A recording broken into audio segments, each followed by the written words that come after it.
تو جو چیز اللہ کو سونپی جائے وہ کبھی ضائع نہیں، جو چیز اللہ کو سونپی جائے وہ کبھی، اسی لیے گھر سے بچے نکلو تو ان کو فی امان اللہ کہا کرو، اور تم گھر سے نکلو تو بچوں کو یاد کراؤ کہ وہ تمہیں فی امان اللہ کا مطلب ہوتا ہے اللہ کی امان میں، اور جو چیز اللہ کی امان میں ہو اس کا کبھی نقصان نہیں ہوتا، بلکہ اس کی برکت میں نے دیکھی، اس کی برکت ہم نے اپنے بزرگوں سے سنا تھا، ہم نے اپنی آنکھوں سے کئی مرتبہ دیکھی۔ میرے تیسرے نمبر کے بھائی حافظ سید مقیم، ان کا ایکسیڈنٹ ہو، مالیگاؤں کے ہاسپٹل میں لے کر گئے، پورا محلہ سحری کے وقت رمضان شریف میں پورا محلہ جمع ہو گیا۔ الحمدللہ میرے رب کا احسان ہے، جتنا دنیا کے لوگ ہم لوگوں کو چاہتے ہیں اس سے زیادہ ہمارے محلے کے لوگ ہمیں چاہتے ہیں، پورا محلہ جمع ہو گیا، ہنگامہ ہے۔ ہاسپٹل لے گئے تو ڈاکٹر دھیرے دھیرے ڈریسنگ کرتا ہے، میں تو اندر نہ جا سکا، مجھ سے خون نہیں دیکھا جاتا، اندر نہ جا سکا، تو تاخیر ہو رہی تو میں نے کہا ہمارے ساتھی جمیل رضوی صاحب سے کہ بھئی جلدی نکالو، کیونکہ ڈاکٹر کہتا ہے یہاں علاج نہیں ہوگا، دھولیا لے جانا، مالیگاؤں سے دھولیا 50 کلومیٹر، دھولیا لے جانا پڑے، تو ڈاکٹر سے کو جلدی کرو، تو وہ ڈاکٹر کو کہتے ہیں کہ جلدی کر، تو کہتا ہے دھولیا لے جانا یا علاج نہیں ہوگا تو جلدی کر، معاملہ بہت نازک، تو اس نے کان میں کہا دھولیا نہیں جا پائے گا یہ، اسی لیے میں دھیرے دھیرے کر رہا ہوں کہ جو ہونا یہی ہو جائے، یہ حالت تھی، یہ نہیں جا پائے گا دھولیا۔ وہ اس نے کہا کہ تو جلدی کر، جو ہونا ہے وہ ہوگا لیکن تو جلدی کر، اور انہوں نے آ کے میرے کان میں یہ بات کہی، اور پھر اس کو ایمبولینس میں رکھا گیا، میں تو نہ جا سکا، ساتھ میں میرا حوصلہ نہ تھا، گھر کے لوگوں نے کہا جا رہے، میں نے کہا جو ابراہیم اور موسیٰ کی امیوں نے کہا تھا میں بھی وہی کہتا ہوں، اس کو میں نے تیری امان میں دیا، فی امان اللہ، اللہ کی عزت کی قسم، اللہ کی عزت کی قسم، کہ ٹھیک ایک ہفتے کے بعد وہ اچھا ہو کے گھر آ گیا۔ اس لیے آپ سے بھی کہتا ہوں اللہ پہ بھروسہ، دیکھو اللہ سے کچھ چیزیں لینے کے لیے نیک ہونے کی ضرورت نہیں ہے، اللہ پر بھروسہ ہونا چاہیے، دعا کی قبولیت کے لیے بھی نیک ہونے کی ضرورت نہیں، اللہ پہ بھروسہ ہونا چاہیے، اپنی باتیں اللہ سے منوانے کے لیے نیک ہونے کی ضرورت نہیں، اللہ پہ بھروسہ ہونا چاہیے، جو اللہ پہ یقین کرے اللہ اس کے لیے کافی ہے۔ اس لیے گھر سے نکلو تو فی امان اللہ بول کر اپنے بچوں کو یہ یاد دلا دو، فی امان اللہ، فی حضرت ابراہیم علیہ السلام کی امی نے کہا کہ میں تجھے تیری امان میں دیتی ہوں، اور جب واپس لوٹی تو دل دھک دھک کر رہا تھا، فوراً خیال ہے تو نے تو اللہ کی امان میں دیا ہے نا، جب وہاں پہنچی تو کیا دیکھا، جنگل کے درندے چاروں طرف سے گھیر کے بیٹھے ہیں اور حضرت ابراہیم کی حفاظت کرتے ہیں۔ اسی غار کے اندر ابراہیم علیہ السلام کی پرورش ہوئی، اور تقریباً 11 یا 12 سال تک کے ابراہیم علیہ السلام اسی غار میں رہے، اور جب عمر بڑھ گئی تب آپ باہر تشریف لائے، اور جب باہر آئے تو پھر جو کیا وہ ایک طویل داستان ہے، لیکن بات بہت دور سے دور گئی، اینڈ کی طرف جانا تو ہوگا، یہ داستان اتنی طویل ہے، اتنی لمبی ہے کہ گھنٹوں میں بھی ختم نہیں ہوگی، اور مجھے میرے آقاؤں کی زندگی پڑھنے کا ایسا لطف ہے، ایسا چسکا ہے کہ تھوڑی دیر کے اندر یہ داستان مکمل نہیں ہوتی، اس کے لیے طویل وقت چاہیے، لیکن اینڈ کرتا ہوں، اللہ نے آپ کو اپنا خلیل بنایا، اور خلیل اس کو کہتے ہیں کہ جو یار کے علاوہ کسی کو نہ چاہے، یعنی محبت سب سے کرے، لیکن جب یار کی محبت اور دوسروں کی محبت آمنے سامنے ہو جائے تو سب کو قربان کر دے۔ اس کی جلوگری دیکھیں آپ، اس کی جلوگری، خلیل تھے نا، خلیل، اللہ نے کہا پہلا امتحان پیدائش گاہ میں، دوسرا امتحان اللہ کی محبت میں آگ میں ڈالے جائے۔ نمرود سے مناظرہ کیا تھا نا آپ نے، نمرود سے کہا تھا میرا اللہ وہ ہے جو مارتا بھی اور جلاتا بھی ہے، تو اس الو نے کہا کہ یہ کام تو میں بھی کر سکتا، مارو جلا تو میں بھی سکتا، کیسے جلا سکتے ہیں؟ ایک آدمی جا رہا تھا، اس کو پکڑ کے مروا ڈالا، دیکھو کہا میں نے مار دیا، اور ایک کو پھانسی کی سزا تھی، اس کو چھڑا کر کے کہا گھر جا، تو کہا دیکھو میں نے زندگی دے دی۔ ابراہیم علیہ السلام نے کہا یہ سمجھتا ہی نہیں ہے موت اور زندگی کے فلسفے کو، تو آپ نے اس سے ایک بات کہی سمجھانے کے لیے، فرمایا میرا اللہ مشرق سے سورج نکالتا ہے، اگر تو خدا ہے تو مغرب سے نکال کے بتا۔ قرآن کہتا ہے حالت خراب ہو گئی، فبہت الذی کفر، ہاں پھر وہ خدا بننے والا ہیبت زدہ ہو کر کے رہ گیا، کیونکہ دلیل تھی نا ابراہیم علیہ السلام کی۔ ہاں تو پھر اس کے بعد کیا کہا، حضرت ابراہیم علیہ السلام سے کہا کہ ہم تجھے، اچھا وہ دور قحط سالی کا دور تھا، جب مناظرہ ہوا تو قحط سالی کا دور تھا، سب کو نمرود گیہوں چاول تقسیم کرتا تھا، اناج تقسیم کرتا تھا، ابراہیم علیہ السلام نے مناظرہ کیا تو کہا میں تم کو اناج نہیں دوں گا، اب جاؤ بھوکے مرو۔ اب یہ نکلے گھر سے، مناظرہ کیا، گھر والوں کو کہہ کے نکلے کہ میں کچھ نہ کچھ اناج لے آؤں، نمرود کے پاس کچھ نہ کچھ وہ سب کو دے رہا تو میں مجھے بھی دے گا، مناظرہ ہار گیا تو نہیں دیا۔ ابراہیم علیہ السلام نے سوچا کیا کرنا، تو 2 بوریاں لی، اس میں مٹی بھر دی، اور مٹی بھر کے لے کر گئے، حضرت سارہ گھر میں تھی، لے جا کر کے رکھ دیا، چپکے سے رکھ دیا، کچھ کہا نہیں اور جا کے لیٹ گئے۔ حضرت سارہ آئی، کہا کہ اناج لائے تو اطلاع تک نہیں دی، جا کے سو گئے، تھکن تھی۔ حضرت سارہ بڑی پیاری زوجہ ہیں حضرت ابراہیم خلیل اللہ علیہ السلام، بڑی وفادار فرما بردار، اللہ اکبر، لیکن کبھی کبھی تھوڑا سا منہ میں باتیں کر لیتی تھی، تو ایک دن شکایت کی، اللہ سارہ مجھ سے منہ چلاتی ہے، اللہ نے فرمایا ابراہیم میں نے تجھے خلیل اسی لیے تو بنایا نا کہ تو بیوی کی باتوں پہ صبر کر لیتا ہے، کر دے گے تو کیا انداز ہے، اللہ اکبر۔ تو بہرحال تو کہا کہ مجھے اطلاع تک نہیں دی، بوری کھولی تو اس میں گیہوں تھے، جلدی سے پیسا، روٹی بنائی، روٹی کی خوشبو سنی، اٹھ کے بیٹھ گئے۔ فرمایا یہ روٹی کہاں سے لائی روٹی؟ کہا وہ جو آپ اناج لائے تھے نا وہ بوریوں میں، اسی سے تو روٹی بنائی۔ تو ابراہیم علیہ السلام سمجھ گئے ہم نے تو مٹی بھری تھی، میرے اللہ نے مجھے رزق عطا فرمایا۔ پتا چلا اگر حکومتیں دہشت گردی پر اتر آئے اور روزی نہ دے تو روز رزاق وہ نہیں، رزاق اللہ ہے، کوئی توکل تو کر کے دیکھے۔ بہرحال پھر حضرت ابراہیم علیہ السلام کی یہ شان تھی، پھر پلان تیار ہوا، یہ ایسے نہیں رکے گا، اس کو آگ میں ڈالو۔ اور آگ میں ڈالنے کے لیے اتنی بڑی انگار تیار کی جس کا طول و عرض تقریباً 12 میل بتایا جاتا ہے۔ ایک وجود کو ڈالنے کے لیے اتنا لمبا چوڑا انتظام، مختلف اقوال میں آپ کے سامنے پیش کیا۔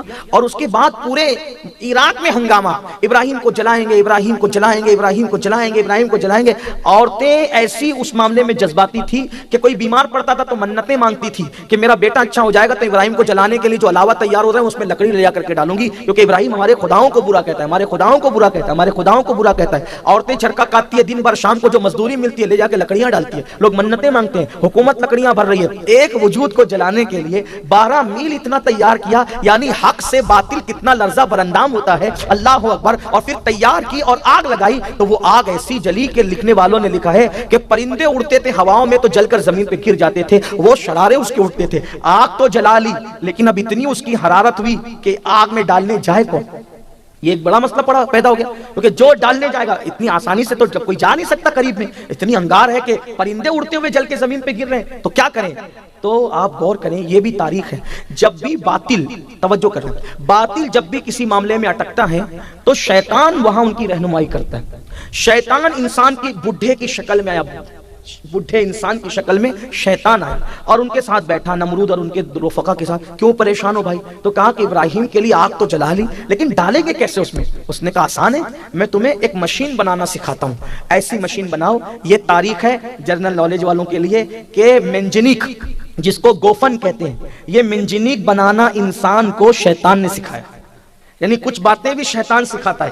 تو منجنیق بنانا سکھائی۔ منجنیق سمجھتے ہیں نا؟ اگر آپ سرچ کریں گے تو آپ کو پتا چلے گا، وہ 2 پہیے اس کے ہوتے تھے اور ایک ایسا لمبا سا لمبوترا جو ہے لوہے کا ہوتا تھا، اور اس کے اندر جو وہ ایک ربری رسا ہوتا تھا، اس کو ایسے کھینچتے اور کھینچ کر کے جب اس کو چھوڑتے تھے تو اس کے منہ پہ جو پتھر رکھا رہتا تھا وہ پتھر کو زور سے جا کر کے وہ لگتا تھا اور وہ پتھر کو لے جا کر کے اتنی دور پھینکتا تھا کہ بڑے بڑے قلعوں کی دیواریں اس سے ٹوٹ جاتی تھی۔ اکثر اس منجنیق کو لوگ جنگ کے موقع پہ استعمال کرتے تھے، لیکن پہلی بار وہ کب استعمال ہوا؟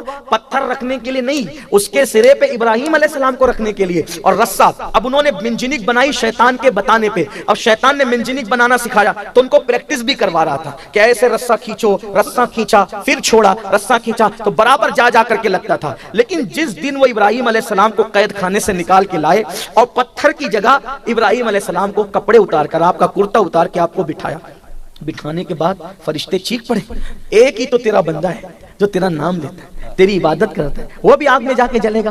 حالانکہ ابراہیم علیہ السلام روتے تھے، اللہ پوری روئے زمین پہ کوئی نماز نہیں پڑھتا، میں اکیلا نماز پڑھتا ہوں، تیری عبادت سب کیوں نہیں کرتے؟ تو اللہ ابراہیم علیہ السلام کی تسلی کے لیے آسمان کے فرشتے زمین پہ اتارتا تھا کہ جاؤ میرے ابراہیم کے ساتھ نماز پڑھ لیا کرو، تاکہ اس کو خوشی ہو کہ میرے علاوہ اور بھی لوگ نمازی ہیں، نماز پڑھتے ہیں۔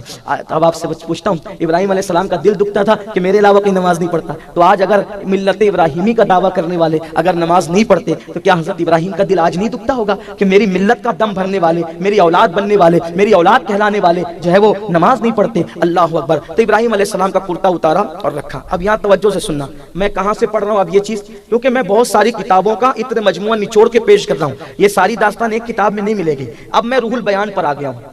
جب وہ رسی کھینچی جانے لگی، کبھی ابراہیم علیہ السلام کو بٹھا کر رسی کھینچی جانے لگی تو اس وقت فرشتے چیخ پڑے، اللہ یہ اکیلا تیرا نام لے بھائی یہ جل جائے گا۔ اللہ نے کہا کیا چاہتے ہو؟ کہ ہم اس کی مدد کرنا چاہتے ہیں۔ کہا جاؤ پھر مدد کرو، اگر وہ مدد لے تو مدد کرو۔ تو جبریل علیہ السلام آئے، پوچھا آپ کو کوئی حاجت ہے؟ کہا تم سے کوئی حاجت نہیں، دیکھو اللہ پر یقین، اللہ پر یقین، تم سے کوئی حاجت نہیں۔ تو جبریل علیہ السلام نے کہا مجھ سے نہیں ہے، اللہ سے نا، تو اللہ ہی سے کہو، میں وہاں جاتا ہوں جہاں کوئی نہیں جا سکتا، تو میں آپ کی حاجت پیش کروں گا۔ کیا جواب دیا؟ اسی کو عشق کہتے ہیں، اسی کو یقین کہتے ہیں، اسی کو توکل کہتے ہیں، اور قدرت یہی دیکھتی ہے، اور اللہ کی مدد ہمیشہ وہاں آتی ہے جب ساری امداد ختم ہو جاتی ہے۔ جب ابراہیم خلیل اللہ کو جبریل علیہ السلام نے کہا مجھ سے نہ کہتے تو اللہ سے کہیں، وہی مدد کرے گا، وہاں جاتا ہوں جہاں کوئی نہیں جاتا، تو کیا کہا پتہ ہے؟ کہنے کی حاجت نہیں ہے، جو مدد کرنے والا ہے اس پر سب آیا ہے، وہ دیکھ رہا ہے، وہ دیکھ رہا ہے۔ فرشتے آئے، اب انہوں نے کچھ نہیں کہا کہ جبریل کو تو منع کر دیا، ہمیں منع کریں گے، تو انہوں نے کیا کیا؟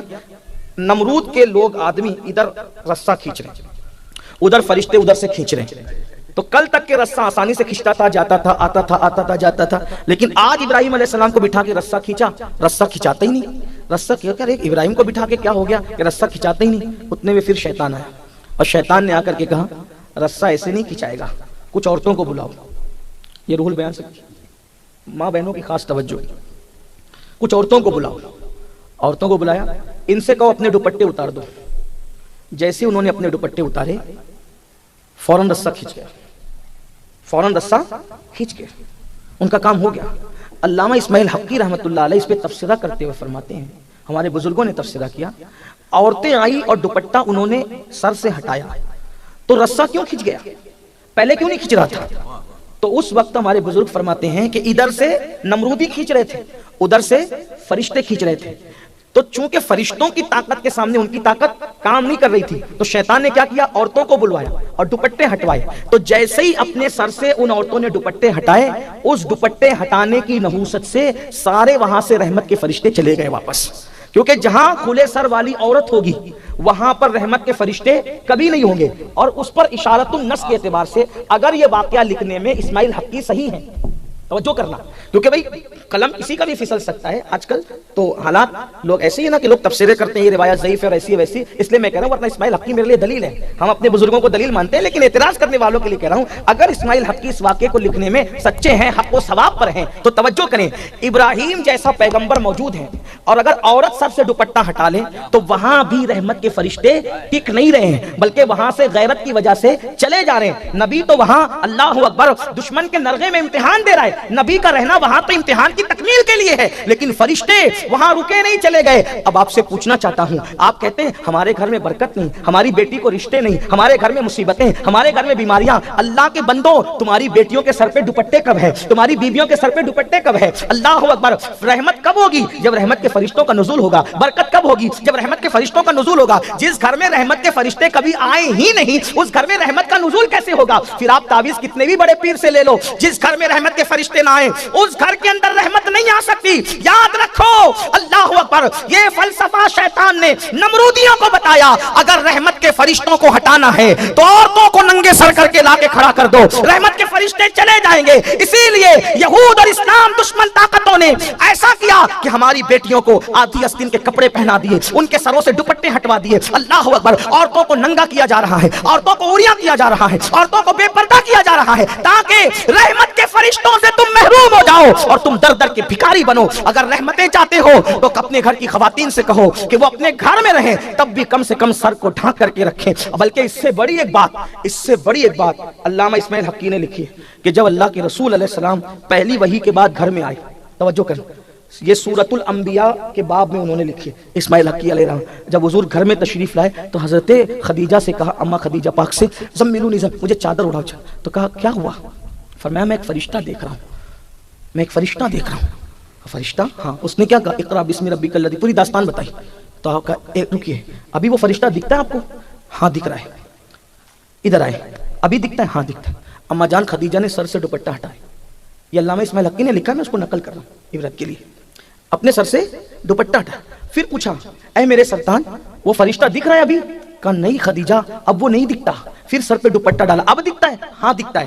دوپٹہ ہٹایا، اب دکھتا ہے؟ نہیں دکھتا۔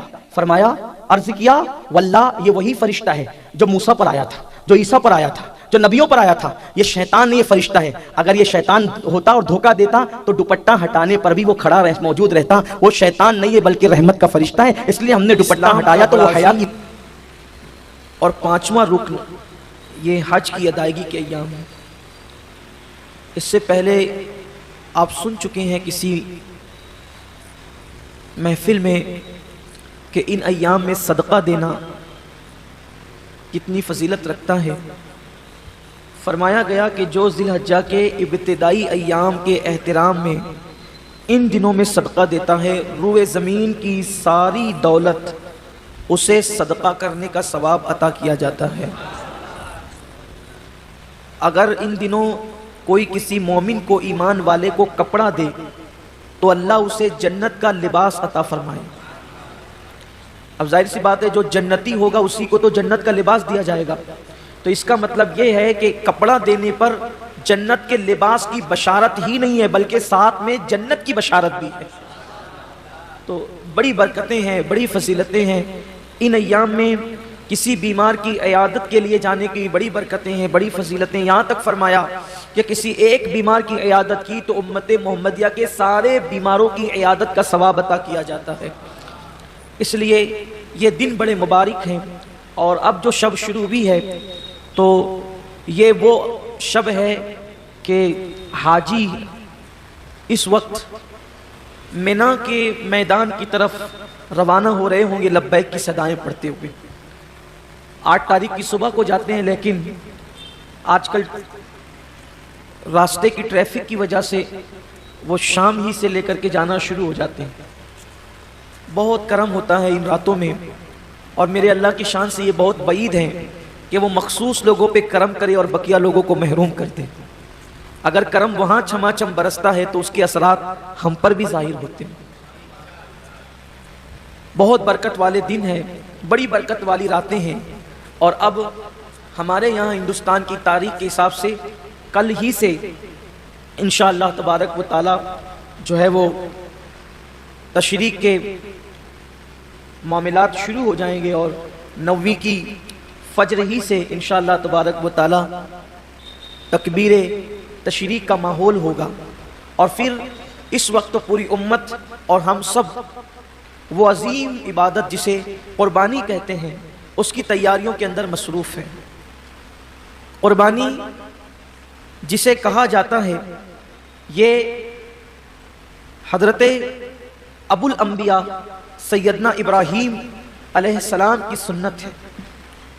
ویسے تو جب سے اللہ تعالیٰ نے حضرت انسان کو پیدا کیا ہے اسی دن سے قربانی کا سلسلہ ہے، اور یہ جو قربانی ہے گویا کہ یہ بندوں کا امتحان ہے، اللہ کی طرف سے بندوں کا امتحان ہے کہ بندہ جان، مال اور اولاد میں ان سے زیادہ پیار کرتا ہے یا مجھ سے زیادہ پیار کرتا ہے۔ یہ امتحان ہے اللہ کی طرف سے، آزمائش ہے۔ قربانی کے متعلق سوال ہوا جب اللہ کے رسول صلی اللہ علیہ وآلہ وسلم سے کہ یا رسول اللہ صلی اللہ علیہ وآلہ وسلم یہ قربانی کیا ہے، تو آقا کریم رؤوف الرحیم صلی اللہ علیہ وآلہ وسلم نے ارشاد فرمایا کہ یہ تمہارے باپ ابراہیم علیہ السلام کی سنت ہے، اور اس میں ہر بال کے بدلے میں اللہ تبارک و تعالیٰ تمہیں نیکی عطا فرماتا ہے، اور جب پہلا قطرہ خون کا زمین پہ گرتا ہے تو اللہ قربانی کرنے والے کے گناہوں کو معاف فرما دیتا ہے۔ یہ تو آپ سنتے ہیں، بار بار سنتے ہی رہتے ہیں، لیکن جو آیہ کریمہ قربانی کے موقع پہ پڑھی جاتی ہے، جو آیہ کریمہ قربانی کے موقع پڑھی جاتی ہے، اللہ اپنے حبیب سے فرماتے ہیں قل ان صلاتی ونسکی ومحیای ومماتی للہ رب العالمین۔ اے محبوب آپ فرما دیں کہ میری نماز، میری قربانیاں، حتیٰ کہ میرا جینا اور میرا مرنا سب اللہ کے لیے۔ اصل بات یہ آتی ہے اس دور میں کہ قربانی اللہ کے لیے ہونا چاہیے، قربانی بلکہ قربانی ہی نہیں، ہر کام اللہ کے لیے ہونا چاہیے۔ لیکن کل تک شادیوں میں دکھاوا تھا، کل تک ظاہری اعمال میں دکھاوا تھا، اور اب لوگوں کے یہاں عبادت میں بھی دکھاوا پیدا ہو گیا، اور خاص طور پر قربانی کے موقع پر یہ چیزیں زیادہ دیکھنے میں آتی ہے کہ لوگ دکھاوا زیادہ کرتے ہیں، اور لوگ اس پر گفتگو کرتے ہیں کہ اس کا جانور اتنے میں آیا اور اس کا جانور اتنے میں آیا۔ آپ جانور کتنے کا لاتے ہیں یہ اللہ کے نزدیک اہم نہیں ہے، آپ جانور کتنے کا لاتے ہیں یہ اللہ کے نزدیک اہم نہیں ہے، آپ جانور کیوں لا رہے ہیں یہ اللہ کے نزدیک اہم ہے۔ اس لیے کہ حدیث پاک میں آتا ہے کہ قیامت کے دن جب انسان کے اعمال کا دفاتر لے کر فرشتے اللہ کی بارگاہ میں پہنچیں گے تو ان کی نیکیاں بہت ساری ہوگی اور فرشتے پیش کریں گے اللہ یہ کتنی نیکیاں لے کر کے آیا ہے. اللہ فرمائے گا فرشتوں تم نے صرف نیکی لکھی ہے کہ اس نے نیکی کی ہے, تمہاری نظر نیکی پر ہے, میری نظر نیکی کیوں کی ہے اس پر ہے, کیونکہ وہ علیم بذات الصدور ہے, وہ علیم و خبیر ہے. اللہ فرماتے ہیں کہ اس نے کیا کیوں ہے, اس پر میری نظر ہے. اے میرے فرشتوں اس نے نیکی تو کی ہے مگر میرے لیے نہیں کی ہے, اس لیے اسے گھسیٹتے ہوئے جہنم کے اندر لے جاؤ. انسان کتنا لگا رہا ہے یہ قیمتی نہیں ہے, کیوں لگا رہا ہے؟ للہ رب العالمین, اللہ کے لیے ہونا چاہیے.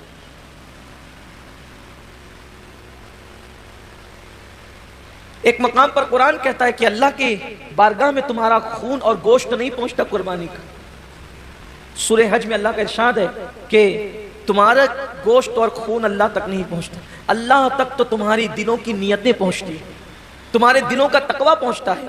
میرے پیارے آقا صلی اللہ علیہ وسلم کے پیارے دیوانوں, آج کل قربانی الا ماشاءاللہ اس لیے بھی لوگ کرتے ہیں کہ گوشت کھانے ملے گا. گوشت تو ملنا ہی ملنا ہے, گوشت نے جانا کہاں ہے, گوشت جائے گا کہاں, گوشت تو کھانے, لیکن نیت تو اچھی کرو. ہمارے بزرگوں نے فرمایا کہ اعمال سیکھنے سے پہلے اعمال کی نیت سیکھا کرو, اس لیے کہ مومن کی نیت اس کے عمل سے افضل ہے. نیت المؤمن خیر من عملہ, مومن کی نیت اس کے عمل سے افضل ہے. آپ نے کبھی سوچا کہ ایک کافر 20 سال کفر کر رہا ہے پھر بھی وہ قیامت تک جہنم میں, 20 سال ہی نہیں بلکہ سال بھر بھی کفر کرے تو بھی جہنم میں, 6 مہینہ بھی کافر رہے تو بھی جہنم, اسی حالت پہ مرا تو جہنم میں, ایک دن بھی کفر کیا اور وہ کفر پہ مرا تو جہنم میں کیوں ہے؟ اور مومن ایک دن مومن اور ایمان پہ خاتمہ ہوا تو جنت میں کیوں ہے؟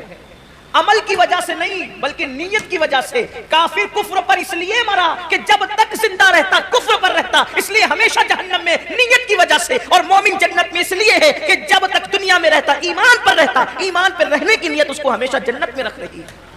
یہ انسان کی نیت کی اہمیت ہے, یہ انسان کی نیت کی اہمیت ہے کہ رہا تو ایک دن ایمان پر مگر نیت بھی ہمیشہ ایمان پر رہے گا. اس لیے ہمیشہ کی ایمان پر رہنے کی نیت اس کو ہمیشہ جنت میں رکھے گی, اور اس کو ہمیشہ کفر پر رہنے کی نیت اس کو ہمیشہ جہنم کے اندر رکھے گی. پتہ چلا کہ نیتوں پر اجر ملتا ہے. تو آج مومنوں کو, مسلمانوں کو نیت درست کرنے کی. جانور خریدو تو کتنا گوشت نکلے گا یہ دیکھ کر مت خریدو, بلکہ یہ اللہ کے نزدیک قبول ہوگا یا نہیں قبول ہوگا یہ دیکھ کر کے خریدو. آج گوشت ہی سب کچھ ہو گیا, اس لیے قربانی کی جو برکتیں ملنی چاہیے وہ برکتیں نصیب نہیں ہو رہی. آج میں تھوڑا سا اس پر گفتگو کرنا چاہتا ہوں نیت پر. نیت کا بڑا عمل دخل ہے. جیسی نیت ہوگی, آپ نے سنا ہوگا جیسی نیت ہوگی ویسی برکت ہو. اور صرف قربانی ہی نہیں بلکہ سیکھ لیجئے کہ جو بھی عمل کرو اس میں نیت اچھی رکھو, اللہ کے لیے کرو, اللہ کو راضی کرنے کے لیے. کوئی اور نیت نہ ہو, خدا کی رضا ہو, رضا الہی کے لیے. حدیث پاک میں آتا ہے کہ بنی اسرائیل میں ایک شخص تھا, وہ راستے سے جا رہا تھا, اس نے راستے سے جاتے ہوئے ایک ٹیلا دیکھا تو لوگ شاید محتاج تھے اس دور کے یا اس علاقے کے. اس نے سوچا کہ کاش اگر میرے پاس ٹیلے جتنا سونا ہوتا تو میں محتاجوں میں تقسیم کر دیتا. یعنی اس نے دل میں نیت کی. بس اللہ نے اس دور کے نبی پہ وحی فرمائی, اس سے کہہ دو کہ یہ ٹیلا سونا خیرات کرنے کا ثواب پا چکا, یہ ٹیلا سونا خیرات کرنے کا ثواب پا چکا. کیوں؟ اس نے نیت کی ہے. اور اگر بندہ سوچے کہ اگر میرے جیب میں پیسے ہوتے تو میں شراب پیتا, اور واقعی اگر ہوتے تو وہ پی لیتا, نیت کی اس نے, تو شراب پیے بغیر اب اس کو شراب پینے کا گناہ لکھ دیا جائے.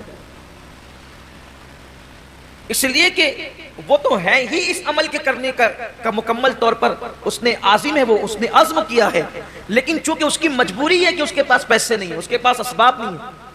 یعنی کسی عورت کو دیکھے اور چند لوگ وہاں پر موجود اور انسان دل میں سوچے کہ اگر یہ مجمع نہ ہوتا, یہ بھیڑ نہیں ہوتی, یہ رکاوٹ نہیں ہوتی تو میں اس کے ساتھ بدکاری کرتا, فرمایا گیا اس کا شمار زانیوں میں ہوگا. اس لیے کہ اس نے مکمل عزم کیا ہے. اگر وہ رکاوٹ نہ ہو تو وہ کر گزرتا. تو وہاں نیت پر نیکی بھی مل رہی ہے اور نیت پر گناہ بھی مل رہا ہے. یعنی نیت سے مراد عزم گناہ پر گناہ بھی مل رہا ہے.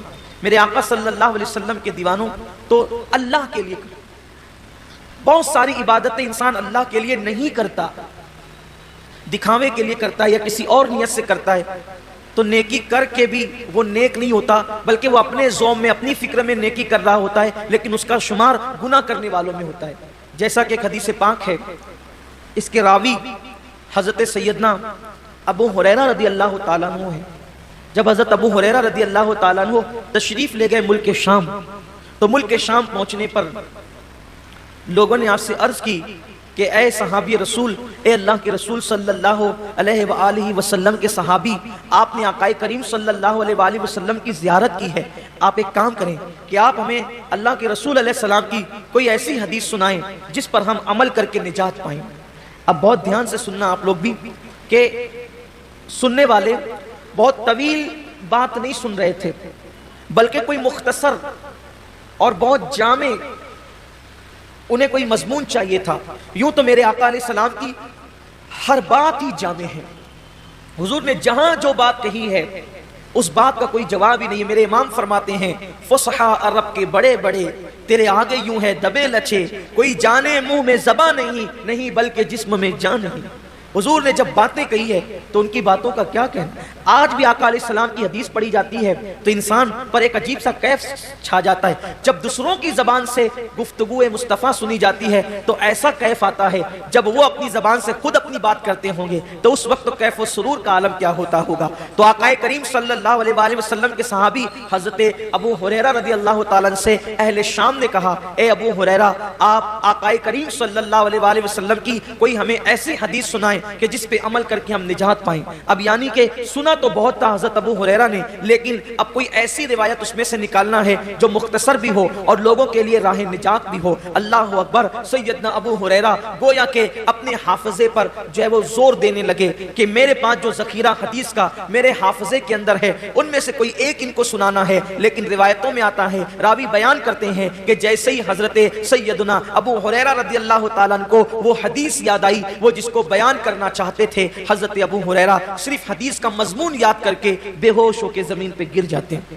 امام غزالی رحمت اللہ علیہ لکھتے ہیں کہ مضمون حدیث یاد کر کے حضرت ابو ہریرہ زمین پہ گر گئے. جب آپ کو ہوش آیا لوگوں نے پوچھا، اے ابو ہریرہ کیا بات ہے؟ حضرت ابو ہریرہ فرماتے ہیں جس حدیث کو سننے کی تم بات کرتے ہو اس کا مضمون میرے ذہن میں آیا تو اسی لیے مجھ پر غشی طاری ہو گئی. اور پھر اب حضرت سیدنا ابو ہریرہ رضی اللہ تبارک و تعالی عنہ حدیث بیان کرتے ہیں. حضرت ابو ہریرہ رضی اللہ تعالی عنہ فرماتے ہیں، اے اہل شام، تم میرے نبی کا فرمان سننا چاہتے ہو تو سنو. قیامت کے دن کے بارے میں ہم سب کے آقا و مولا مصطفیٰ جان رحمت صلی اللہ علیہ وآلہ وسلم نے فرمایا کہ سب سے پہلے قیامت کے دن اللہ تعالیٰ 3 لوگوں کا حساب لے گا. قیامت کے دن سب سے پہلے کتنوں کا حساب ہوگا؟ 3 لوگوں کا. اور اللہ کے رسول علیہ السلام نے فرمایا کہ شہید، جو شہید ہوا تھا، یعنی جس نے جام شہادت نوش کیا تھا. شہادت سے بڑھ کر کوئی عمل ہو سکتا ہے؟ اس لیے کہ شہید وہ ہوتا ہے جس نے اپنی جان اللہ کے لیے ختم کر دی، یعنی جان ہی دے دی اس نے. شہید نے قربانی میں تو ہم جانور کی گردن پہ چھری چلاتے ہیں، شہید نے تو اللہ کے لیے اپنی گردن پیش کر دی. شہید نے اپنی گردن پیش کر دی. سب سے پہلے شہید آئے گا اور اللہ تبارک و تعالیٰ اس شہید کو اپنی نعمتیں یاد دلائے گا. اور نعمتیں یاد دلا کر کے اللہ تعالیٰ جب اس کو اپنی نعمتیں یاد دلائے گا تو پوچھے گا، اے میرے بندے، میں نے تجھے اتنی نعمتیں دی، اب بتا تو نے میرے لیے کیا کیا؟ شہید عرض کرے گا، مولا تو جانتا ہے کہ تو نے مجھے نعمت دی تو میں نے تیرے لیے اپنی جان قربان کر دی، گلا کٹا دیا، گردن کٹا دیا اور میں شہید ہو گیا، میں نے جان دے دی تیرے لیے. اللہ فرمائے گا تو جھوٹا ہے. اللہ فرمائے گا تو جھوٹا ہے، تو نے اس لیے گردن نہیں کٹائی تھی کہ میں راضی ہو جاؤں، بلکہ تو نے اس لیے گردن کٹائی تھی تاکہ لوگ تجھے بہادر کہیں.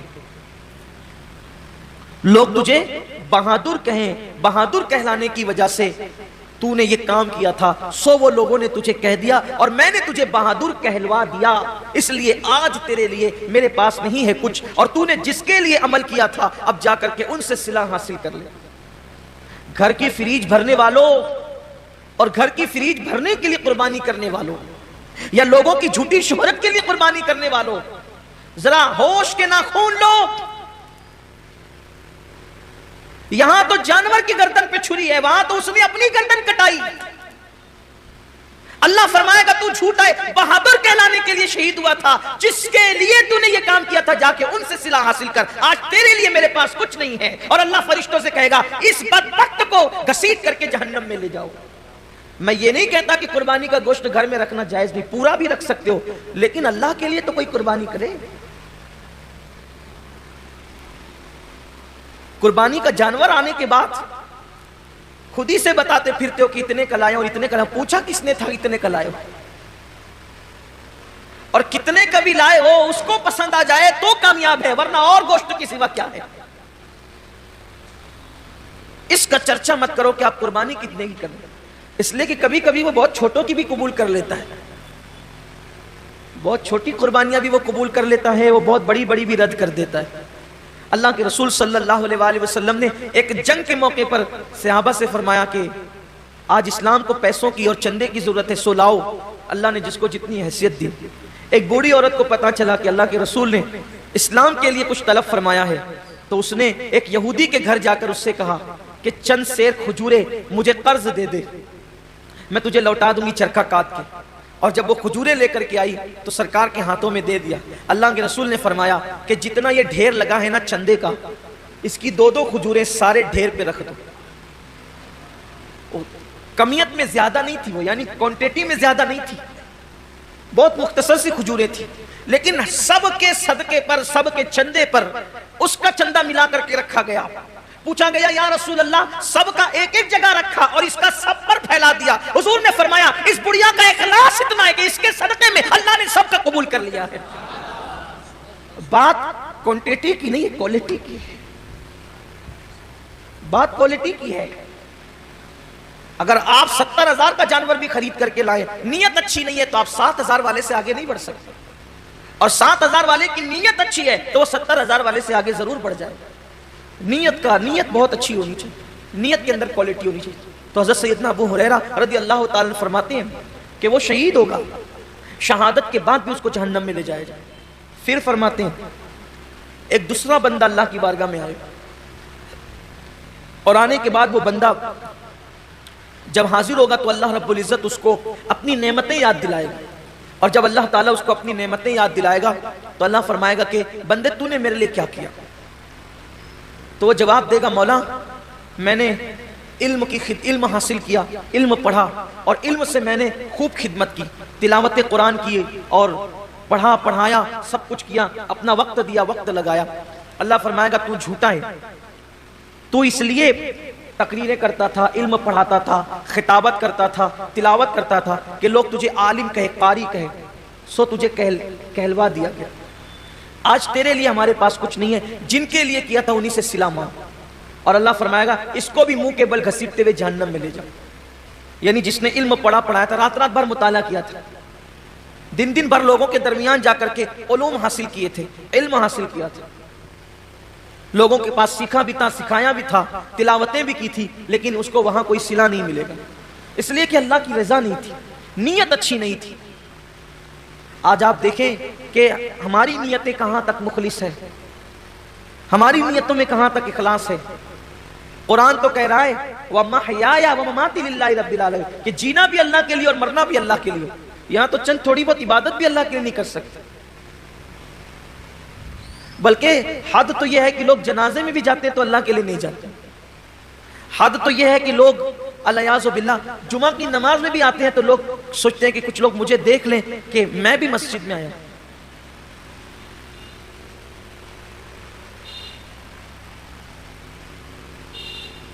میں بھی عیدگاہ میں آیا ہوں، میں بھی حج کے لیے جا رہا ہوں، میں بھی عمرہ کے لیے جا رہا ہوں، قربانی میں بھی کر رہا ہوں، روزے میں بھی رکھ رہا ہوں، وظیفے میں بھی پڑھ رہا ہوں. سوچو کتنا بڑا سودا، کتنی گھٹیا قیمت پہ لوگ بیچ رہے ہیں. عبادت اللہ کی ہے، صلہ انسان سے لینا ہے. اور انسان کی اوقات کیا ہے کہ انسان کسی انسان کو صلہ دے سکے. اللہ کی عزت کی قسم، ایک مرتبہ لفظ اللہ کہنے کا صلہ پوری کائنات نہیں ہو سکتی. اس کا نام زبان پر آیا، اس کا صلہ کائنات کی تمام نعمت نہیں ہو سکتی، اللہ کی عبادت کا صلہ اللہ کے سوا کوئی نہیں دے سکتا۔ تو بندوں کو چاہیے کہ بندے جب اللہ کی عبادت کریں تو نیت خالص کریں اور سوچے کہ بس اللہ مجھ سے راضی ہو جائے۔ اسی لیے تو جنگ تبوک کے اندر جن صحابہ نے شرکت کی، جنگ تبوک کے اندر جو صحابہ شریک ہوئے تھے ان کو جیش الاسرت کہا جاتا ہے، تنگی والے فوجی۔ بلکہ وہ تنگی کا حال یہ تھا جنگ تبوک کے اندر، مورخین نے یہاں تک لکھا ہے کہ ایک ایک کھجور کو 8 مجاہدین استعمال کرتے تھے۔ سیدنا فاروق اعظم کے حوالے سے بیان ہوتا ہے کہ وہ ان کی باری جب آتی تھی کھجور کھانے کی تو چوس کر کے دوسرے کو دے دیتے تھے، کھاتے نہیں تھے کہ ایک کھجور نے تو 8 لوگوں میں استعمال کرنا ہے تو آخر ملے گا کتنا، تو چوس کے دے دیتے تھے اور پانی پہ اکتفا کرتے تھے۔ سفر لمبا، فوجی زیادہ، تنگی ہے، حتیٰ کہ جانوروں کو باندھنے کے لیے رسیاں نہ تھی تو کچھ خواتین نے اپنی چوٹیاں بھی کاٹ کر کے دے دی کہ اس بالوں کی رسی بنا کر کے جانور کو باندھ دینا۔ یہی وہ جنگ ہے جس میں صدیق اکبر نے پورا مال لا کے دیا، حضرت فاروق اعظم نے آدھا مال لا کر کے دیا۔ بڑی تفصیل ہے جنگ، بہت دشواری والا سفر تھا جنگ تبوک کا۔ ایک صحابی نے اپنے ساتھیوں کو بتایا، توجہ کریں صحابہ کا اخلاص، ایک صحابی نے اپنے ساتھیوں کو بتایا کہ جب اللہ کے رسول کے ساتھ تبوک میں چلے تھے تو بہت دشواریاں تھی، سفر میں جگہ جگہ کٹھنائیاں تھی۔ یہ تو ان کی زبان سے نکل گیا سفر تبوک کی مشکلات، لیکن اسی بتانے پر پوری زندگی روتے تھے کہ میں نے کیوں بتایا، سفر تبوک کی مشکلات کیوں بتایا، سفر تبوک کی تکلیفیں کیوں بتایا، سفر تبوک کی مصیبتیں کیوں بتایا۔ لوگ کہتے ہیں آپ نے لوگوں کی ترغیب کے لیے بتا دیا کہ ہم نے اتنی مصیبتیں اٹھائی سفر تبوک میں تاکہ لوگوں کو بھی جذبہ پیدا ہو کہ وہ دین کی راہ میں تکلیفیں اٹھائیں۔ فرماتے ہیں میں اس پر ڈرتا ہوں کہ میں نے جو سفر تبوک کی تکلیفیں بتائی ہے اللہ مجھ سے ناراض ہو کر کے میرا وہ سفر رد نہ کر دے اور اس کا اجر اللہ تعالیٰ ضائع نہ کر دے۔ یہ ان کا اخلاص تھا، یعنی اللہ کی راہ میں وہ جو مصیبتیں اٹھاتے تھے اس کو بھی کسی سے بیان کرنے کو خلاف ادب تصور کرتے تھے۔ اللہ کے لیے جو کیا وہ اس کو چھپانا ہی چاہتے تھے، اللہ کے لیے جو کیا وہ اس کو پردے ہی میں ڈالنا چاہتے تھے تاکہ ان کا اجر ضائع نہ ہو۔ اور یہاں تو حال یہ ہے کہ کیا اللہ کے لیے ہے اور اس کی تشہیر تو ہونی چاہیے۔ ابھی آپ دیکھیے گا کہ قربانیوں کے جانوروں کی تصویریں بھی واٹس ایپ پر آئے گی، قربانیاں بھی واٹس ایپ پر آئے گی، بچڑوں کا گھمانا پھرانا بھی واٹس ایپ پر آئے گا، بکروں کی تشہیر بھی واٹس ایپ پر آئے گی۔ کیا فکر ہے لوگوں کی، کیا چاہتے ہیں لوگ؟ کیا اللہ کا دیا ہوا صلہ کم ہے جو بندوں سے صلہ چاہتے ہیں؟ کیا اللہ کی دی ہوئی نعمت کم ہے جو بندوں سے صلہ چاہتے ہیں؟ ارے بندہ کیا دے گا صلہ، اور بندہ اگر کسی کو دے بھی تو اپنی اوقات کے مطابق دے گا، اللہ کسی کو صلہ دے تو اپنی شان کے مطابق عطا فرمائے۔ تو جس نے اپنی شان کے مطابق دینا ہے صلہ اس سے لینا ہے، تو لوگوں کو چاہیے کہ وہ اللہ کی رضا کے لیے کرے۔ تو وہ جو علم والا بندہ ہے اللہ فرمائے گا کہ تو نے میرے لیے نہیں کیا بلکہ عالم کہلانے کے لیے کیا، علم والا کہلانے کے لیے کیا، خطیب کہلانے کے لیے کیا، ادیب کہلانے کے لیے کیا، ارشاد ہوگا اس کو بھی منہ کے بل گھسیٹتے ہوئے جہنم میں لے جاؤ۔ حضرت سیدنا ابو ہریرہ فرماتے ہیں تیسرے بندے کو لایا جائے گا، جب وہ تیسرا بندہ آئے گا تو وہ تیسرا بندہ اللہ فرمائے گا میں نے تجھے نعمتیں دی تھی بندے، بتا تو نے کیا کیا، اے بندے تو نے کیا کیا، میں نے تجھے نعمتیں دی تھی۔ وہ عرض کرے گا مولا تو نے جو مجھے دولت دی تھی میں نے خوب لٹایا تیری راہ میں۔ اللہ فرمائے گا تو جھوٹا ہے، تو اس لیے دولت خرچ کرتا تھا، پیسے نکال نکال کر دیتا تھا کہ لوگ تجھے سخی کہیں، سو میں نے تجھے کہلوا دیا، آج تیرے لیے میرے پاس کچھ نہیں۔ جن لوگوں کے لیے تو نے یہ کام کیا تھا جا کے صلہ ان سے لے لے اور اس کو بھی منہ کے بل گھسیٹتے ہوئے جہنم میں ڈالا جائے۔ یہ حدیث جب بھی پڑھی جاتی تھی سیدنا ابو ہریرہ جب بھی پڑھتے تھے تو اتنا روتے تھے ایسا لگتا تھا جیسے کہیں روتے روتے ان کی جان نہ نکل جائے، روتے روتے ان کی روح نہ پرواز ہو جائے۔ لوگ دعائیں کرتے تھے کہ کاش ابو ہریرہ چپ ہو جائیں کہ پہلے 3 لوگوں کا حساب ہوگا اور تینوں کے پاس کتنے بڑے بڑے اعمال ہو گئے، ایک کے پاس شہادت، دوسرے کے پاس علم، تیسرے کے پاس سخاوت، لیکن اللہ تعالیٰ تینوں کو جہنم میں داخل فرمائے گا صرف اس وجہ سے کہ انہوں نے یہ کام اللہ کے لیے نہیں کیا تھا۔ آج کتنا اللہ کے لیے ہو رہا ہے دیکھ لیں آپ، حج کو دیکھ لیں، زکوٰۃ کو دیکھ لیں، قربانی کو دیکھ لیں، صدقات کو دیکھ لیں، مسجدیں بنانے کو دیکھ لیں، مدرسے بنانے کو دیکھ لیں، آپ دیکھ لیجیے۔ حضرت سیدنا داتا علی حجوری رحمۃ اللہ علیہ فرماتے ہیں کہ میں نے اپنی کتاب پر چاہا تھا کہ میں اپنا نام نہ لکھوں، کشف المحجوب پر مصنف میں اپنا نام نہ لکھوں، لیکن پھر سوچا اپنا نام نہیں لکھوں گا تو کتاب غیر معتبر ہو جائے گی، پتہ نہیں کس کی ہے، تو اس ڈر سے لکھ دیا کہ معتبر ہو جائے تاکہ لوگ میری بات مان لیں، ورنہ ڈر لگتا ہے کہ کہیں میری کتاب پر میرا نام لکھنے سے اللہ میرا اجر ضائع نہ کرے۔ بہت سارے بڑے بڑے ہمارے اسلاف ہیں، بڑے بڑے بزرگ ہیں، انہوں نے خود کتابیں لکھی، اپنا نام نہیں لکھا، اپنے شاگردوں کے نام سے منسوب کر دیا، بلکہ خود اعلیٰ حضرت رضی اللہ تعالیٰ عنہ کے دادا، انہوں نے ان کے متعلق ایک بہت بڑے عالم دین نے مجھے بتایا کہ ایک خطبے کی کتاب انہوں نے خود لکھی، مگر اس کو اپنے نام سے شائع کرانے کی بجائے اپنے شاگرد کے نام سے شائع کرا دیا۔ یہ اللہ والوں کی شان ہے کہ اپنے اعمال لوگوں کے نام سے شائع ہو جائیں تاکہ ضائع ہونے سے بچ جائے، کیونکہ اللہ تو دیکھ رہا ہے، صلہ تو اللہ نے دینا ہے۔ لیکن آج حال یہ کہ انسان یہ چاہتا ہے کہ سب کا کہ اعمال ہم اپنے نام کر لیں۔ اب تو حالت یہ بھی کتابیں خرید کر کے اپنے نام سے چھپائی جا رہی ہے، لوگ لکھنے والے باصلاحیت لوگوں کو اللہ ماشاءاللہ پیسے دے دیتے ہیں اور وہ مسودہ خرید لیتے ہیں اور اپنے نام سے شائع کرا دیتے ہیں۔ میں کہاں اللہ والوں کی وہ ذات کہ اپنی کتابیں دوسروں کے نام سے شائع کرا دی تاکہ اجر ضائع نہ ہو، اور اب کہاں حالات یہ کہ دوسروں کی کتابیں اپنے نام سے شائع کرا دی، دوسروں کے کلام اپنے نام سے شائع کرا دی۔ اس کا مطلب اخلاص رخصت ہو رہا ہے، لوگوں کے نزدیک اللہ کی رضا کی اہمیت نہیں رہ گئی، لوگوں کے نزدیک رضا الہی کی اہمیت نہیں رہ گئی، اور اللہ رب العزت اپنے محبوب سے فرما رہا ہے وَمَحْيَايَ وَمَمَاتِي لِلَّهِ رَبِّ الْعَالَمِينَ۔ حبیب اعلان کر دیے کہ زندگی بھی خدا کے لیے ہے اور موت بھی خدا کے لیے۔ اور یاد رکھنا، اپنی گفتگو کو سمیٹتے ہوئے کہہ رہا ہوں، جس کام میں اللہ کی رضا ہوگی یا اللہ کی رضا کی نیت ہوگی، جس کام میں اخلاص ہوگا، اس کام میں اللہ رب العزت کی رضا شامل ہوگی، تو اس میں اللہ کی طاقت اور قوت بھی شامل ہوگی۔ جس کام میں خلوص ہوگا اس کام میں خدا کی طاقت بھی شامل ہوگی۔ اس سلسلے میں ایک روایت بیان کی جاتی ہے، اس میں اپنی گفتگو ختم کروں گا۔ دین کے دائی اس کو خاص طور پہ سنیں، دائیان دین کے لیے بہت اہم چیز ہے۔ حدیث پاک کا مفہوم ہے کہ بنی اسرائیل میں ایک عابد رہتا تھا، عبادت گزار۔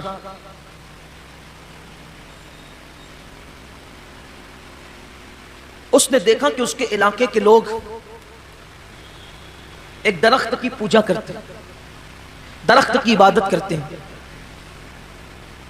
اور اس کو احساس ہوا کہ میرے اللہ کے ہوتے ہوئے غیر اللہ کی عبادت کوئی کیوں کرے؟ تو سوچا کہ یہ درخت ہی کاٹ دوں تاکہ شرک کی جڑیں کٹ جائے۔ کڑاڑی جو ہے وہ کندھے پہ رکھی اور کندھے پہ کڑاڑی رکھ کر کے نکلا۔ اب شیطان کو کب گوارا تھا کہ شرک ختم ہو یا شرک کا خاتمہ ہو؟ شیطان تو گمراہی، کفر و شرک، گناہ، بے باکی، وہ تو فواحشات عام ہی کرنا چاہتا ہے۔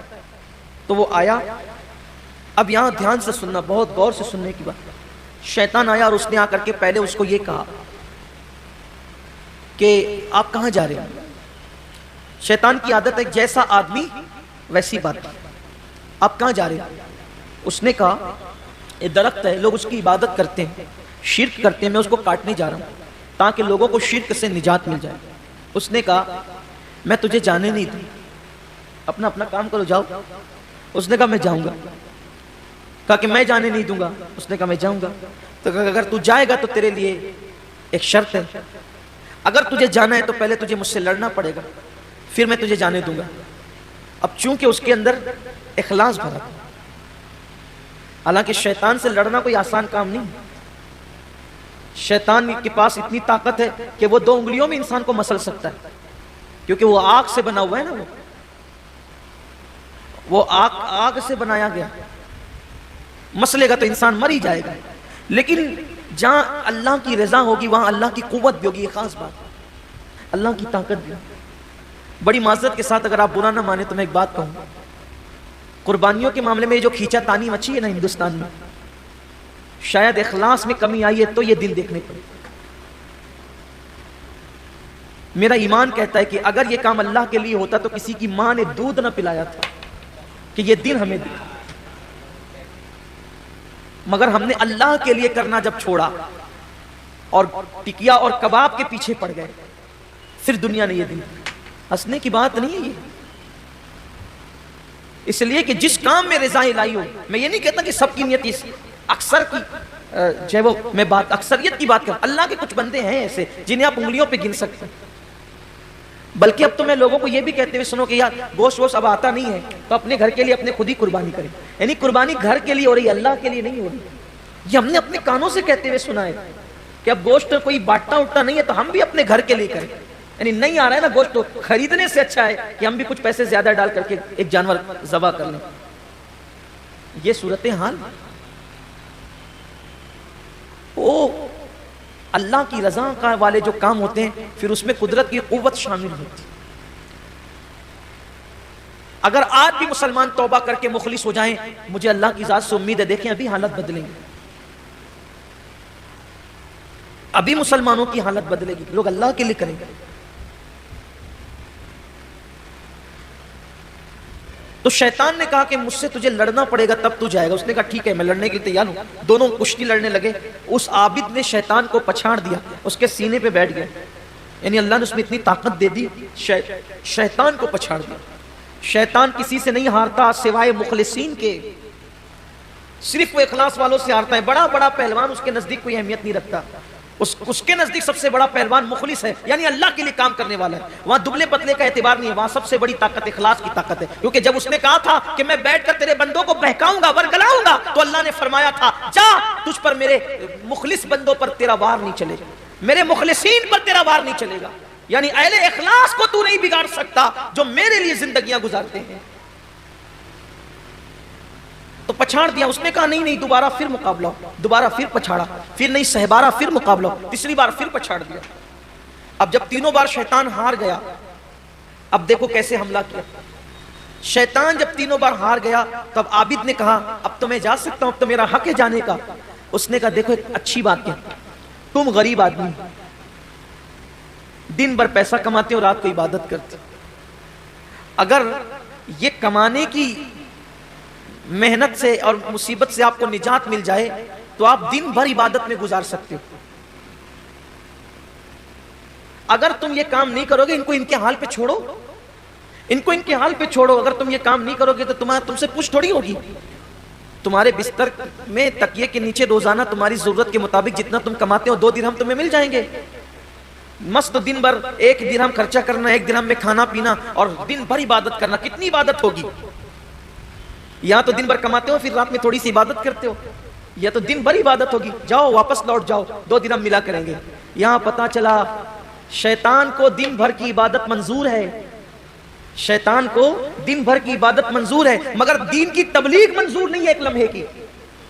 دن بھر کی عبادت اس کو منظور ہے مگر دین کی تبلیغ ایک لمحے کی منظور نہیں, کیونکہ وہ جانتا ہے کہ عبادت کرنے والوں نے اگر کتنی بھی عبادت کر لی جائے گا تو اکیلا ہی جنت میں جائے گا, لیکن اگر کوئی دین کی تبلیغ کرتا ہے تو پوری قوم کو جنت میں لے جائے. اسی لیے اس کو دین کی تبلیغ منظور نہیں ہے. وہ تبلیغ کرنے والوں کو, دین کی طرف بلانے والوں کو, دین کے لیے محنت کرنے والوں کو بہت دشمن کی نظر سے دیکھتا ہے. تو کہا کہ دن بھر کماتے ہو, 2 درہم ملیں گے, 1 درہم صدقہ کرنا, 1 درہم کھانا, دن بھر عبادت کرنا. لیکن یاد رکھیں ایک منزل ایسی آتی ہے, میں نے اپنے قائد اپنے امیر سے یہ بات انہوں نے مجھے بطور نصیحت کہا تھا, میں نے سنی ہے.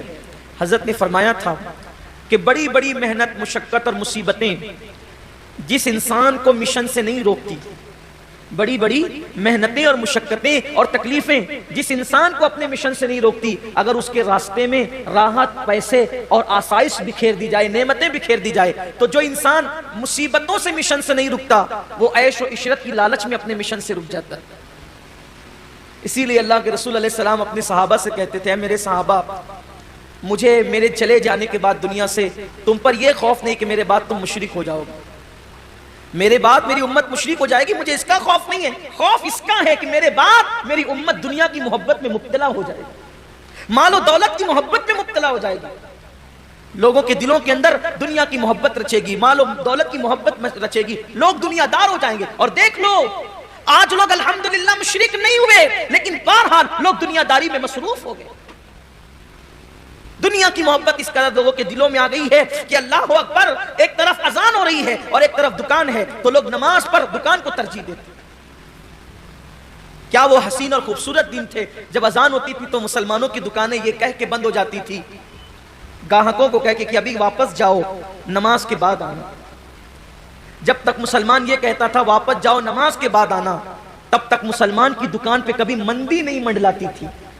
جب سے مسلمان کی دکان کا حال یہ ہے کہ اب تو دکان چھوڑ کے نماز جانا تو دور کی بات ہے، بند کر کے جانا تو دور کی بات ہے، مسلمان تو اب گیم بھی کھیلتا رہتا ہے مگر نماز کو نہیں جاتا، فری بیٹھا ہوا ہے تو بھی نماز کو نہیں جاتا۔ اب دکان چھوڑ کے بیچارہ کیا جائے گا؟ جو گیم چھوڑ کے نہیں جاتا، جو کرکٹ چھوڑ کے نہیں جاتا، جو دوستوں کی بارات چھوڑ کر نماز کے لیے نہیں جاتا، وہ دکان چھوڑ کر کے کیا جائے؟ ہم نے تو ایسے بھی بزرگوں کی زندگی پڑھی ہے کہ کسی نے آ کر کے خبر دی کہ بیٹے کا انتقال ہو گیا ہے، تو کہا ابھی نماز کا وقت ہے، بعد میں دیکھیں گے، ابھی نماز کا وقت ہے، بعد میں دیکھیں گے۔ بلکہ یہ تو نماز ہے، نماز۔ ایک بزرگ کے بیٹے کا انتقال ہو گیا اور آپ جا رہے تھے امام اعظم کی بارگاہ میں علم حاصل کرنے کے لیے، تو انہوں نے فرمایا کہ ابھی میں پڑھنے جا رہا ہوں، تم جا کر اس کو دفن کرو۔ یہ بھی بزرگوں کی زندگی میں انہوں نے علم دین کو اتنی اہمیت دی، انہوں نے نمازوں کو اتنی اہمیت دی۔ یہاں تو حال یہ ہے کہ اہمیت دین کو ہے ہی نہیں، دنیا ہی دنیا، دنیا ہی دنیا، دنیا ہی دنیا۔ بلکہ اب تو عبادت بھی کرتے ہیں دنیا کے لیے، نماز بھی لوگ اس لیے پڑھتے ہیں کہ نماز پڑھوں گا تو تھوڑا مالدار ہو جاؤں، حج کروں گا تو مالدار، بلکہ یہ بھی ہے کہ فلاں بزرگ کی فاتحہ کرنے سے مال ملتا ہے، مال زیادہ آتا ہے، تو اسی نیت سے لوگ، میں نے بہتوں کو دیکھا ہے 11ویں اس نیت سے کرتے ہیں کہ 11ویں کرنے والے جلدی مالدار ہوتے ہیں۔ واہ رے واہ، بڑے پیر کی 11ویں کو کتنا سستے میں بیچا تم نے۔ لوگ مجدد الفسانی کے یہاں اس لیے جاتے ہیں، بلکہ حضرت مجدد صاحب کے یہاں وہ بھی جاتے ہیں جو اور جگہ کے لیے منع کرتے ہیں، اس لیے کہ مجدد صاحب کے مزار کی خصوصیت یہ ہے جو وہاں حاضری دیتا ہے وہ مالدار ہو جاتا ہے۔ اس مزار کی دو خصوصیت ہے، مجدد الفسانی کے مزار کی دو خصوصیت ہے، عام انسان جاتا ہے تو مالدار ہو جاتا ہے، حافظ قرآن اگر وہاں جا کر ایک بار قرآن پڑھ لے ساری زندگی پھر وہ کبھی قرآن نہیں بھول سکتا۔ مجدد صاحب کے مزار کی فضیلت یہ، اسی لیے بڑے بڑے بدعتیوں کو وہاں پر قرآن پڑھتے دیکھا گیا، 8-8 دن کے لیے آتے ہیں، 5-5 دن کے لیے آتے ہیں، پورا سناتے ہیں۔ ہم کہتے ہیں نادان، غلام کی فضیلت تو مان لی، جس نے وہاں سے نعمتیں پائی اس کو کیوں نہیں مانتا؟ بات یہ ہے، اس کو کیوں نہیں؟ لیکن میں یہ کہنا چاہتا ہوں 11ویں کی عظمت اپنی جگہ، لوگ ہر مہینہ غریب نواز کے یہاں جاتے ہیں کہ غریب نواز نوازتے بہت جلدی، ہر چھٹی جاؤ تو بہت جلدی مال آتا ہے۔ میں کہتا ہوں جاؤ، ہر چھٹی نہیں بلکہ بار بار جاؤ، انگنت بار جاؤ، مگر نیتوں کا قبلہ درست کر لو۔ ارے جو مال کے لیے جا رہے وہ مال ختم ہو جائے گا، کبھی اس لیے بھی تو جاؤ یا غریب نواز مال تو بہت دیا ہے، اب ذرا اللہ سے بھی ملا دیں۔ جس نے بختیار کو قطب الدین بنایا ہے وہ ہمیں بھی تو کچھ بنا سکتا ہے، جس نے صابر علاء الدین بنایا وہ ہمیں بھی تو کچھ بنا سکتا ہے، جس نے نظام الدین بنایا وہ ہمیں بھی تو کچھ بنا سکتا ہے۔ بات اتنی ہے کہ بختیار گئے ہی تھے قطب الدین بننے کے لیے تو ان کو قطبیت عطا کر دی گئی، نظام گئے تھے نظام الدین بننے کے لیے ان کو وہ بنا دیا گیا۔ ہم جاتے صرف بیٹی کے رشتے کے لیے، بیٹے کے رشتے کے لیے، بچوں کے لیے، بھائیوں کے لیے اور روزی مانگنے کے لیے، تو ہمیں اتنا ہی کچھ ملتا ہے۔ حالانکہ وہ لوگ جب لوگ مجھ سے یہ کہتے ہیں نا کہ حضور سے کہنا کہ میری بھی جھولی بھر دے، تو مجھے تکلیف ہوتی ہے، تو کیا اور تیری جھولی کیا؟ ارے جیسا سخی ہے ویسا مام، یہ کیوں کہتے ہو کہ ہماری جھولی بھر دو؟ جھولی چھوٹی ہوتی ہے اور ان کی عطا بڑی ہوتی ہے۔ جھولی بھرنے کی بات مت کرو، ارے وہاں سے تو خدا ملتا ہے، وہاں سے جنت ملتی ہے، اس لیے جھولی کی بات، جھولی چھوٹے دامن کو جھولی کہتے ہیں، اس لیے جھولی کی بات مت کیا کرو، بلکہ یوں کہا کرو یا رسول اللہ آپ شان والے مجھے اپنی شان کے مطابق عطا کریں۔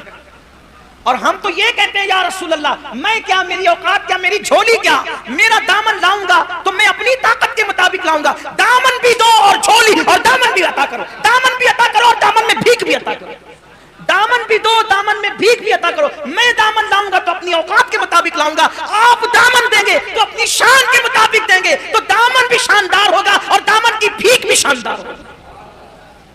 تو جیسا سکیے ویسا انسان دنیا ہی میں پڑا ہوا ہے، لوگوں کو چاہیے کہ وہ خدا کی رضا حاصل کرے، رسول کی رضا حاصل کرے، اللہ رسول ملے تو کائنات کی ہر چیز مل جائے گی۔ یہ اللہ والے یہی تھے، یہ اتنے مخلص تھے کہ بس یہی چاہتے تھے۔ تو بات ختم کرنے لگا ہوں، دور نہ چلی جائے بات، کہ اس عابد سے کہا کہ 2 سکے تمہیں ملا کریں گے، دن بھر عبادت کرنا، 1 درہم صدقہ کرنا۔ اس نے سوچا یار یہ بات تو اچھی کہتا ہے، پہچانا نہیں کون ہے، بات تو اچھی کہتا ہے، یعنی کہ شیطان کی عادت ہے توڑی پانی کرنا۔